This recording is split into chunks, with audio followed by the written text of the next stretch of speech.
She lost her mother, then her freedom. When strangers came offering hope, her own family put a price on her. But what they thought was the end for her was only the beginning of a destiny no one saw coming.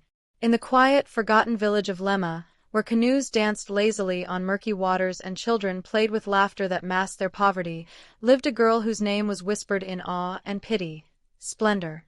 She wasn't born into riches, but her beauty, sharp mind, and vibrant spirit gave her a glow that turned heads and warmed hearts. Lema, a swampy rural area in southern Nigeria, had little to offer beyond thick humidity, the smell of smoke, and stories carried by the wind. But even in such a place, Splendor stood out, like a lone candle flickering in a pitch-black room. Her life was one of joy, for a time. Her mother, Ugachi, was the village midwife, wise, calm, and beloved by all. Her father, Mr. Wagu, was a strong, respected farmer. Together, they lived modestly but happily. That all changed one morning when her mother went to the stream and never came back. It was a market day, and Splendor had just returned from school when she noticed something strange. A crowd gathered at their compound. Wailing pierced the air. Some women covered their heads and beat their chests. Men spoke in hushed tones. She pushed her way through the people, her heart pounding. That's when she saw her father, on the ground, weeping like a child. Someone whispered in her ear, "Your mother has drowned in the river." According to the villagers, Ugachi had gone to fetch water but slipped on the slippery rocks. Her lifeless body was found floating near the banks, her basket still tied to her back. Mr. Wagu rushed to the scene, but the sight of her corpse broke something inside him. He became a shadow of the man he used to be. For months, their home became a place of mourning.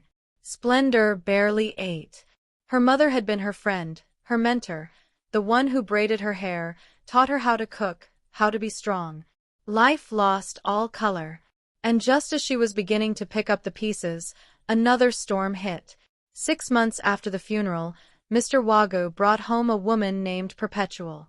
Her eyes were sharp, her lips tight, and her voice, harsh like broken glass. She was not like Ugachi. She was not warm. And she did not like Splendor. At first, she pretended. She called Splendor "my daughter" in front of the neighbors. But once the door shut, she showed her true face. She turned the 16-year-old girl into a housemaid. While her own children lazed around or went to school, Splendor was up at dawn, fetching water, cooking, farming, cleaning, and still being screamed at. She was made to work double portions at the farm, given just enough food to stay alive. Her once bright eyes dulled with exhaustion. Her skin grew rough from overwork. Her father did nothing. He had fallen deep into drinking. Every afternoon, he sat under the iroko tree with other men, red-eyed and drunk on Ugaro, local gin. The same man who once danced with Splendor at festivals now ignored her completely. He laughed only when Perpetual laughed. He ate only the food she served. And at night, when the rest of the family ate fish and soup, he would throw the leftover bones at Splendor and say, "That's your portion." Even more heartbreaking was the theft of her future. Splendor had dreamed of becoming a meteorologist. She wanted to study weather patterns, to help prevent storm deaths like her mother's. But each time exam fees came up, Perpetual said, "No money. Who do you think you are? Go and fetch firewood." At 21, Splendor was still stuck in that life, an unpaid slave in her father's house. Then came the day that changed everything. She was working in the field when a group of missionaries arrived. Dressed simply, with gentle smiles, they preached about God's love and salvation. Their message pierced through her like a ray of light. Among them was a young man named Joshua, kind-eyed and soft-spoken. They offered to help her with farm work while talking about Jesus and his plans for everyone. For the first time, someone asked her what she wanted. "I want to study. I want to serve God. I want to help people," she said. Joshua smiled and replied, "Then you will." From that day on, he and the missionaries returned regularly to help her in the fields. Joshua would bring food and share it with her. The villagers whispered about the bond growing between them, but they didn't know, it wasn't romance. It was hope. 3 weeks later, the missionaries returned with a proposal. They wanted to take Splendor to the city, Port Harcourt, for Bible school. She could study, learn, and serve. But Perpetual had other plans. Bible school coup? She scoffed. Who will do my farm work then? You want to take my free labor away? You must pay 100,000 naira. That's her value.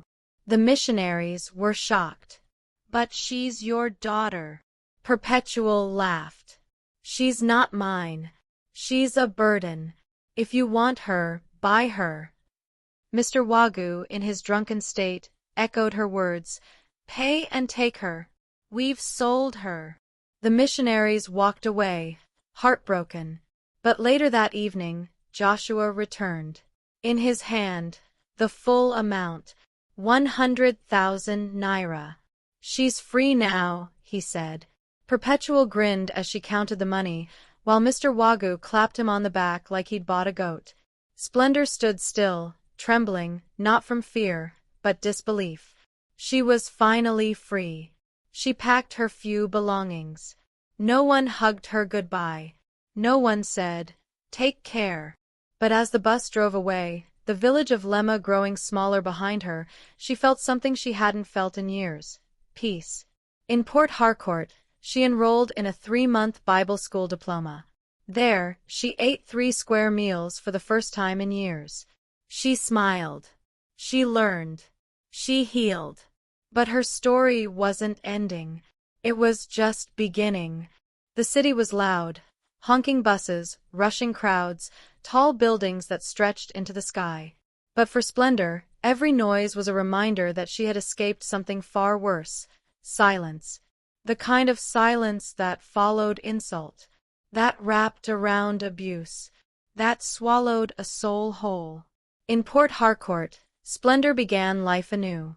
The Grace and Fire School of Ministry, where she now lived and studied, wasn't glamorous.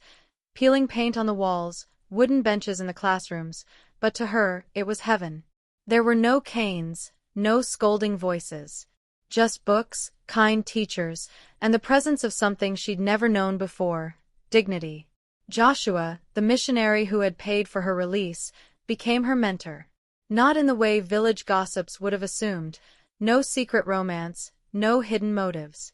He was a true brother in Christ. He helped her navigate the city, taught her how to use a smartphone, and introduced her to a church community that quickly fell in love with her gentle spirit. The days flew by. Splendor soaked up every class: theology, counseling, discipleship, and even leadership development. She wasn't the smartest in the class, but she was the most determined. Each night, she stayed back in the prayer room, whispering words into the air. God, I don't know why they sold me. But thank you. Because if they hadn't, I wouldn't be here. Then one day, something happened that would test her healing. She was preparing a lesson in the campus library when the school matron rushed in. Splendor, there's a visitor for you. From your village. Her heart stopped. It had been 6 months since she left Lema. She hadn't looked back. Hadn't missed anyone. Who would come now? When she reached the reception, her breath caught. It was Perpetual. Not dressed in her usual loud wrappers or jewelry, but in a simple gown, her face pale, eyes swollen. Splendor, she said quietly. I need your help. Splendor said nothing. I know I've wronged you, Perpetual continued, her voice trembling. But your father, he's dying. He's been sick for weeks. We took him to native doctors. Nothing worked. He's asking for you. Splendor blinked slowly. The name father no longer meant much to her. That man had sold her like a cow. He'd thrown bones at her feet while his children ate rice. Why would I come? She asked coldly. Tears fell from Perpetual's eyes. Because he regrets everything. He's not himself. He wakes up calling your name. Joshua, who had just walked in, placed a hand on her shoulder. "You don't have to go," he whispered. But something in her heart shifted. Not forgiveness. Not yet. But closure. 3 days later, she was back in Lemma. The same muddy paths. The same crooked roofs. Children stared at her with wide eyes, shocked by her radiant skin and confident steps. She walked straight to her father's hut. There he lay, thin, bones pressing through skin, eyes sunken, his breath shallow. He turned and saw her. "Splendor," he croaked. "My daughter." She stood in silence, then slowly walked forward. "I sold you," he murmured. "I know. I failed you. I failed your mother. Every night she comes in my dream. She asks me, 'Where is our daughter?' I tell her, 'I don't know.' But I knew.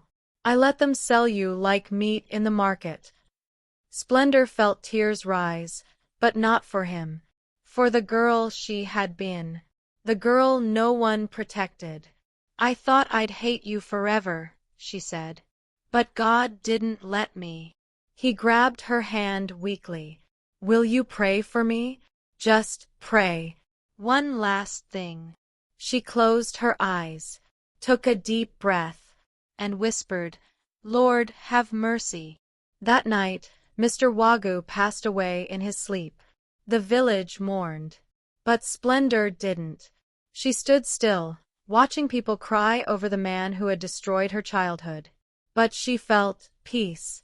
Not because he was gone, but because she had finally faced him. On her terms. Perpetual tried to speak with her afterward. To explain. To justify. Splendor listened once, then said gently, "I forgive you. But don't mistake that for forgetting." Then she walked away. Back in Port Harcourt, things accelerated. She graduated Bible school with honors. Joshua connected her to a youth mentorship program, and she was hired as a junior counselor. Each week, she met girls like herself, abused, discarded, broken. But now, Splendor wasn't just surviving. She was leading. She would sit with the girls, hold their hands, and say, "You are not what happened to you. You are what God is doing with you." Her story spread. Local churches began inviting her to speak. Her voice, once silenced by cruelty, now echoed in auditoriums. People wept at her testimony. Some women came forward during altar calls and confessed how they'd once mistreated their stepchildren, haunted by guilt, now seeking forgiveness. Then came an invitation she never expected. Redeemer Broadcasting Network, a Christian TV station, wanted to feature her in a nationwide series titled Grace Beyond Pain. At first, she declined. "I'm not ready for the world to hear this." But Joshua told her, "The world needs your voice. Let God finish the story." And so, one bright Sunday afternoon, she stood before the camera, makeup soft, eyes firm, and said, "My name is Splendor. I was born in a village where I was seen as a burden. I lost my mother, my education, and nearly lost my mind. I was sold by my own family. But God found me. He bought me back. And today I don't just live, I shine." That episode went viral. Phone calls flooded in. Donations were made to her school. Young girls reached out, saying, "I want to be like you." One even said, "You make me believe I'm not worthless." Years later, Splendor would open a center called Daughters of the Light, a safe house for abused girls, where they would learn, heal, and rise again. Her first staff? Some of the very girls she once mentored. Perpetual? She never came again. Rumors said she fell into poverty after her husband's death. No one offered her help. Splendor could have. But she didn't. She had chosen mercy once. She didn't owe anyone anything more. Because sometimes, healing is not about going back. It's about building forward so strong that the past can't touch you again.